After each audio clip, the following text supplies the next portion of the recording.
फसल की अच्छी उपज लेने के लिए ज़रूरी है कि उसकी जो वेजिटेटिव ग्रोथ है, मतलब जो उसकी पत्तियाँ निकल रही हैं, बालियाँ निकल रही हैं, उसमें जो फुटाव हो रहा है, टिलरिंग है या जो उसकी पूरी ग्रोथ है ओवरऑल, वो बहुत अच्छी होनी चाहिए, तब हमें उसकी उपज भी अच्छी मिलती है। लेकिन ये जो वेजिटेटिव ग्रोथ है, वनस्पतिक वृद्धि है, ये तभी अच्छी होती है जब उसकी जड़ें अच्छी हों, क्योंकि जड़ें ही मिट्टी से पानी और पोषक तत्वों को ग्रहण करती हैं और ये पत्तियों तक पहुँचाती हैं।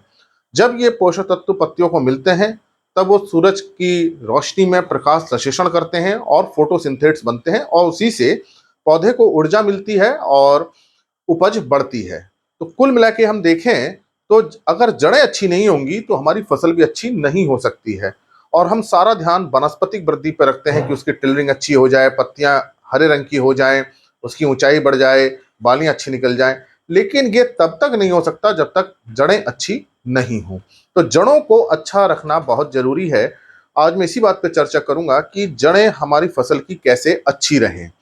देखिए, जड़ें जो है वो मिट्टी में है, तो मिट्टी हमारी बहुत अच्छी होनी चाहिए, मतलब मिट्टी हमारी ऐसी हो कि जड़ें उसके अंदर तक आसानी से जाएं। तो वो तभी हो सकता है जब उसके अंदर भुरभुरापन हो। अब मिट्टी हमारी ऐसी भी हो सकती है कि उसमें भुरभुरापन ना हो, मिट्टी कंपैक्ट हो जाती हो, उसके अंदर इस तरह की प्रवृत्ति हो, मिट्टी चिपक जाती हो। या ऐसा हो सकता है हमने जुताई बहुत अच्छी ढंग से नहीं की हो तो मिट्टी भुरभुरी नहीं हो पाए। तो देखिए, पहला काम तो हम यही करना है कि जुताई हमको ठीक करनी है, अच्छी करनी है, लेकिन बहुत ज्यादा नहीं करनी है और गहरी जुताई करना बहुत ज्यादा जरूरी है। तो पहला काम आप जरूर ये करें कि अपने खेतों में गहरी जुताई जरूर करें, और अगर ये हर साल नहीं कर पाते हैं तो 3 साल में एक बार जरूर करें, ताकि जो नीचे की जो मिट्टी जाएगी, खुलेगी, तभी जड़ें वहां तक नीचे तक जाएंगी। दूसरा है, हमारी मिट्टी भुरभुरी होनी चाहिए। भुरभुरी से अर्थ यह है कि वो उसके कण आपस में चिपकने चाहिए, कंपैक्ट नहीं होने चाहिए। तो ये तभी हो सकता है कि आपकी मिट्टी के अंदर जैविक पदार्थ अच्छे हों। तो आप जैविक पदार्थों को मिट्टी में मिलाते रहिए समय समय पर। अब चाहे ये गोबर की खाद हो, चाहे ये फसल के अवशेष हो या कंपोस्ट हो, किसी भी प्रकार से अगर थोड़ा से ही एरिया में मिल पाती है तो थोड़े से एरिया में ही मिलाइए, लेकिन इसको मिलाइए जरूर। ऐसा मत कीजिए कि बिना जैविक पदार्थ के आप अपनी खेती कर रहे हो तो थोड़ी सी ही आपको कंपोस्ट मिल जाए। नहीं तो फसल के अवशेष तो हमारे पास होते ही हैं, वो जरूर मिलाएं। हम हरी खाद भी हमको लेनी चाहिए, ढैंची की ले लीजिए, काउपी की ले लीजिए, किसी भी फसल की ले लीजिए। अगर संभव हो तो आपको ये हरी खाद लेनी चाहिए। इसके अलावा भी अगर आप ये उपाय नहीं कर पा रहे हैं तो जिप्सम हम मिला करके मिट्टी को भुरभुरा कर सकते हैं। तो जिप्सम एक बहुत अच्छा उपाय होता है और करीब ये 1 एकड़ में 80 किलो आपको डालना रहता है।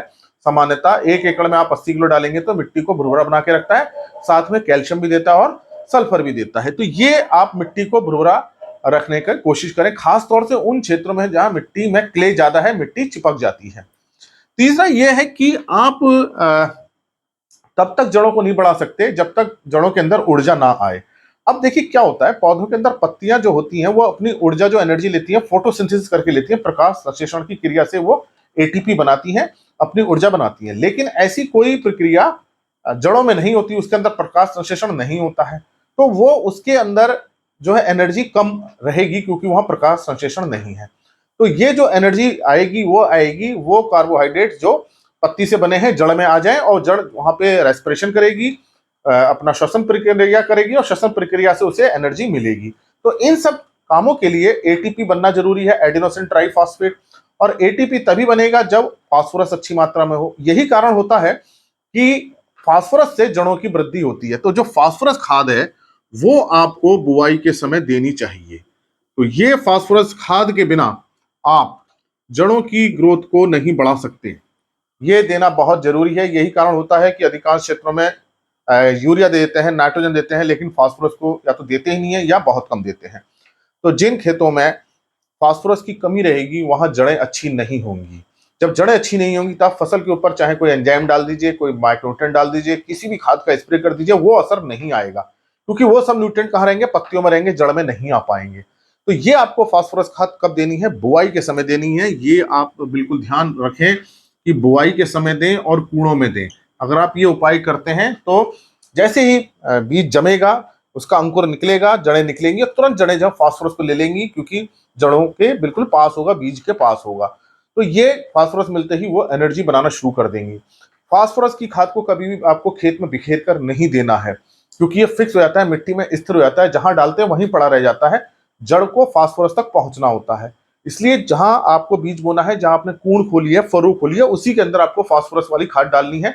चाहे आप एनपीके दे रहे हो, डीएपी दे रहे हो, एसएसपी दे रहे हो, कोई सी भी फास्फोरस वाली खाद दे रहे हैं, वो आपको जरूर देनी है। कूण में देनी है, बुआई के समय देनी है। अगर फास्फोरस पूरी आप खाद दे रहे हैं रिकमेंडेड डोज की, तो निश्चित रूप से जड़ों की वृद्धि भी अच्छी होगी। तो फास्फोरस खाद पे आपको बहुत अच्छा ध्यान रखना है। चौथा उपाय यह है कि आप माइकोराइजा का प्रयोग करें फसलों में। माइकोराइजा क्या है? एक फंगस है और ये जड़ों पे रहती है। अधिकांश सभी फसलों में ये रहती है, लेकिन हमारे खेतों में चूंकि इसकी कमी हो गई है, तो हमको इस बाहर से ट्रीटमेंट करके देना पड़ता है, सीड ट्रीटमेंट करके देना पड़ता है, या हम गोबर के माध्यम से देना पड़ता है। तो कोई भी फसल हो, चाहे धान है, मक्का है, गन्ना है, धान है, कोई भी फसल है, हमको माइकोराइजा जैव उर्वरक का प्रयोग करना चाहिए। अगर हम बीज सीड ट्रीटमेंट कर रहे हैं, तो करीब 1 किलोग्राम बीज को 20 से 25 ग्राम माइकोराइजा की जरूरत होती है। तो इस पे माइक्रोराजा पे भी मैं एक वीडियो बना चुका हूं, आप कृषि किसान प्लेलिस्ट में जाकर के देख सकते हैं माइक्रोराजा के उपयोग विधि। माइक्रोराजा देना बहुत जरूरी है, खासतौर से उन क्षेत्रों में जहां जड़ें छोटी रह जाती हैं। हर उपाय करने के बाद भी जड़ें छोटी रह जाती हैं, तो ये एक बहुत ही अच्छा उपाय है, सस्ता उपाय है। अब ये तो मैंने बीज उपचार बताया कि 1 किलोग्राम बीज के लिए 20 से 25 ग्राम माइक्रोराजा पर्याप्त होती है। अगर आप इसको गोबर की खाद में मिला के दे रहे हैं तो भी बहुत अच्छा है। तो 1 एकड़ के लिए करीब 100 किलोग्राम गोबर की खाद में आप 4 किलोग्राम माइक्रोराइजा मिला दें और पूरे खेत में बिखेर के आप उसको मिट्टी में मिला दें, तो पूरे खेत में आपके माइक्रोराइजा फैल जाएगी और जैसे ही बीज जमेगा जड़ पे वो आ जाएगी। तो इस तरह से आप इसको माइक्रोराइजा का प्रयोग कर सकते हैं। तो अगर आप ये उपाय करेंगे तो निश्चित रूप से जड़ें अच्छी रहेंगी। जब जड़ें अच्छी रहेंगी तो आप की जो फसल है वो भी बहुत अच्छी होगी। तो आशा ये मेरी बात आपकी समझ में आई होगी कि कैसे हम अपनी फसल की जड़ों को अच्छा रख सकते हैं। तो जुताई पे हमको ध्यान देना है, गहरी जुताई हमें करनी है। मिट्टी को भुरभुरा रखने के लिए हमको या तो जैविक पदार्थ प्रयोग करने हैं या जिप्सम का भी प्रयोग कर सकते हैं। फसल अवशेषों को मिलाइए, फास्फोरस खाद पे पूरा ध्यान दीजिए और माइक्रोराइजा जैव उर्वरक का आप प्रयोग कीजिए। बहुत अच्छे आपको रिजल्ट्स नजर आएंगे इसके, और आप देखेंगे कि जो भी आप खाद देंगे वो पूरी जड़ के माध्यम से पहुंच जाएगी। जब जड़ें ही छोटी रह जाती है तो आप खाद देते रहिए, जड़ें उसको ले ही नहीं पाएंगी। जड़ें छोटी और मोटी रह जाती हैं तो अपना काम नहीं कर पाती। जड़ें जितनी गहरी जाएंगी, पतली होंगी, लंबी होंगी, उनका काम अच्छा होगा। जो रूट शेयर हैं वो बहुत अच्छा अपना काम करते हैं।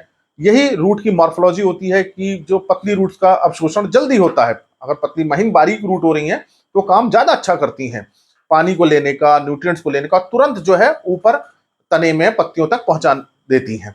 तो हमारी जड़ें अच्छी रहनी चाहिए, इसलिए आपको ये उपाय जरूर करने चाहिए ताकि हम अच्छा उत्पादन ले सके। आप कृषि किसान प्लेलिस्ट को देखिए, उसमें मैंने कई तरह के लेक्चर्स अपलोड किए हैं जो किसानों के लिए बहुत लाभदायक हैं।